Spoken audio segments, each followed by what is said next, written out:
Olá, meus amigos, tudo bem? Essa dica de estudos vai para a galera do sexto ano do Fundamental 2 e para o pessoal do primeiro ano do ensino médio.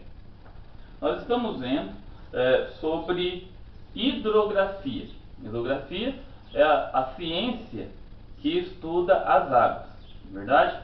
E nós sabemos que o nosso planeta ele é dividido, 70,1% dele é de água. E desses 70%, menos de 3% é de água doce, é de água potável, serve para o consumo humano.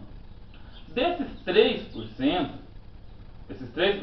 menos de 1/5 dele, né, por volta dos 3,5%, né, se encontra em rios e lagos.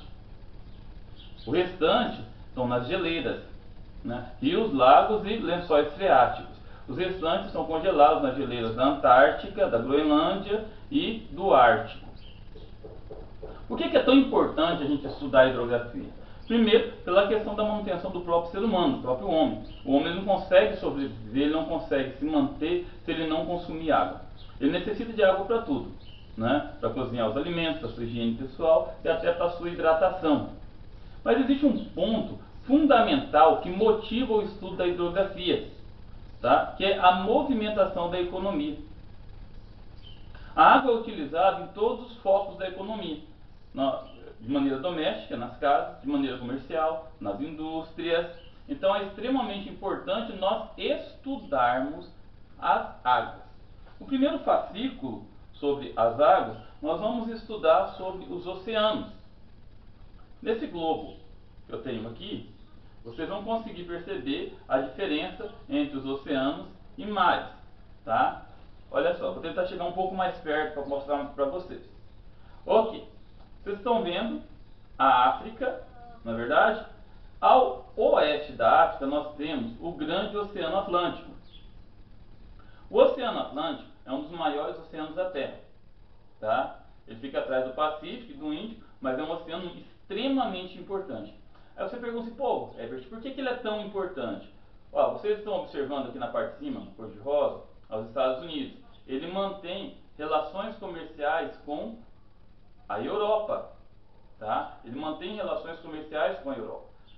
Eu vi comentando na sala, eu vi brincando com vocês, né? Ainda não inventaram máquina de teletransporte. Então tudo que ele produz, que ele precisa vender, ele tem que mandar pelos navios, pelos oceanos. Então a navegação entre os oceanos, aqui ó, entre os Estados Unidos e a Europa é pelo Oceano Atlântico. Esse outro oceano aqui gigantesco, vocês podem ver no mapa, né, no globo, que ele é imenso, tá? Cerca de 70% das águas dos oceanos estão nele. É o Oceano Pacífico. É o maior oceano da Terra. Também é muito utilizado para navegação, tá? É muito utilizado porque no Oceano Pacífico nós temos países como o Japão, nós temos países como a Austrália, que é extremamente industrializado, a China, que tem se destacado no mercado internacional, os tigres asiáticos nessa região aqui do Sudeste Asiático, ó, a Índia tem se destacado também e acaba utilizando muito o Oceano Pacífico na navegação. Aqui o Oceano Índico, também muito importante, o Oceano Glacial Antártico e o Oceano Glacial Ártico. Então esses são os 5 oceanos. Além dos oceanos, nós temos os mares. Pô, Herbert, mas qual que é a diferença entre oceanos e mares? Você reparou que os oceanos são grandes pra caramba? E servem para dividir os continentes? Então, os mares é o contrário. Não tem uma extensão tão grande. Ó, talvez você não consiga. Deixa eu ver se você consegue ver. Olha só, aqui entre a Europa e a África nós temos o mar Mediterrâneo. Entre a região do Oriente Médio e a África, nós temos o Mar Vermelho, ou seja, tem pequena extensão de terra, pequena extensão de água e é cercado por terra, tá? O Mar Negro na Europa, o Mar Cáspio é cercado por terra. Normalmente os mares são dentro dos continentes. O Mar Mediterrâneo, o Mar Vermelho, né, são exceções. tá? Então, existe mares que separam continentes, como esse caso aqui, que serve como divisa, mas normalmente eles são cercados por terras dentro do continente. O Mar Morto, na Palestina, outro exemplo. Nós temos vários, diversos exemplos de mar. Então, são pequenas quantidades, tá? Agora, gente, pelo amor de Deus, na última prova que eu dei o ano passado, né, que eu apliquei, eu corrigi muitas questões fazendo pô, já que o mar é cercado por terra como se fosse um lago, então ele é de água doce. Não, não é.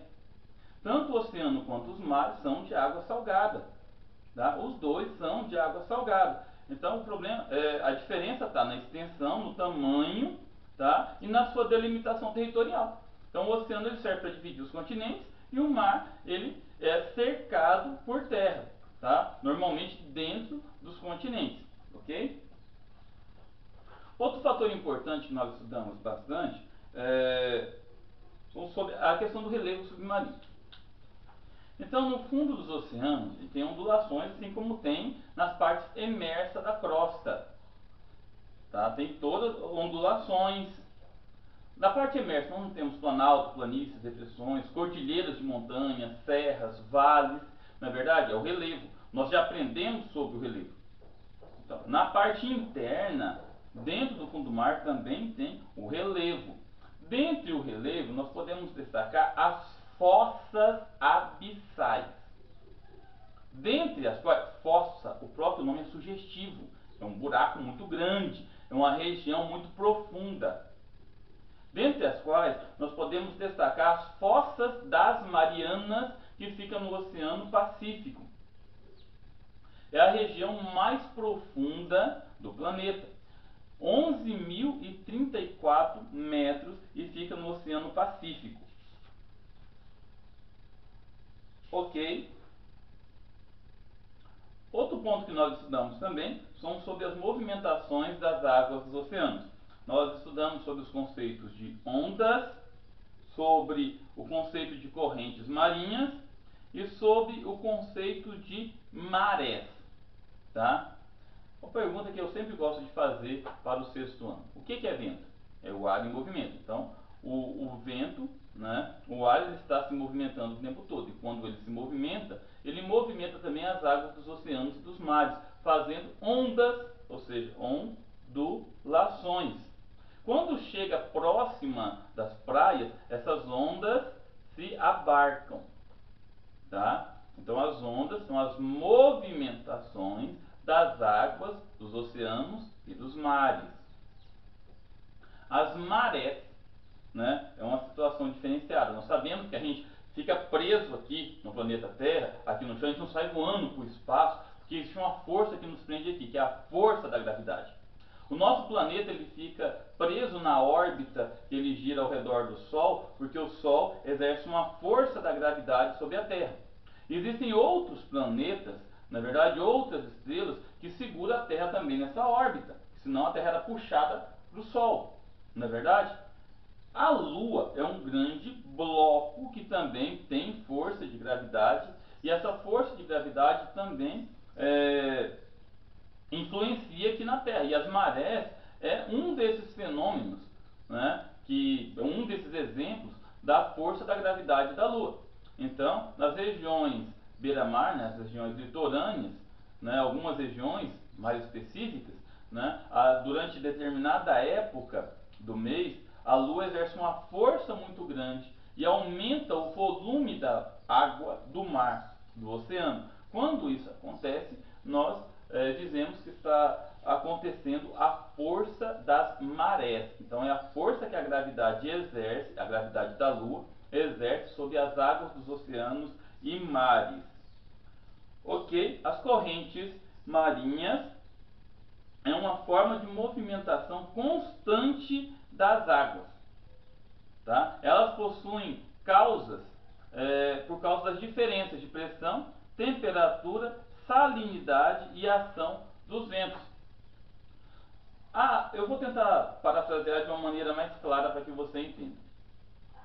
As águas dos oceanos próximos da Antártica. O que tem na Antártica? O que tem no Polo Sul? É um grande, imenso bloco de gelo. Então a água daquela região é gelada. É muito mais fria do que as águas dos oceanos próximo da linha do Equador, que está sempre sendo iluminado pelo Sol, absorvendo radiação. Então, como a água está em constante movimento, né, como ela está em constante movimento, ela tem trocas. Aquela água gelada acaba vindo para próximo da linha do Equador e vice-versa. Então, essa movimentação são as correntes marinhas. Pessoal, por hoje é só. Já passou de 10 minutos o nosso vídeo, né? No próximo vídeo eu vou falar um pouco mais sobre a hidrografia, eu vou falar sobre os rios, lagos, sobre os lençóis freáticos. Tá? Eu espero que esse vídeo ajudem vocês a estudar. Tá? Boa sorte nas provas, bons estudos e até a próxima.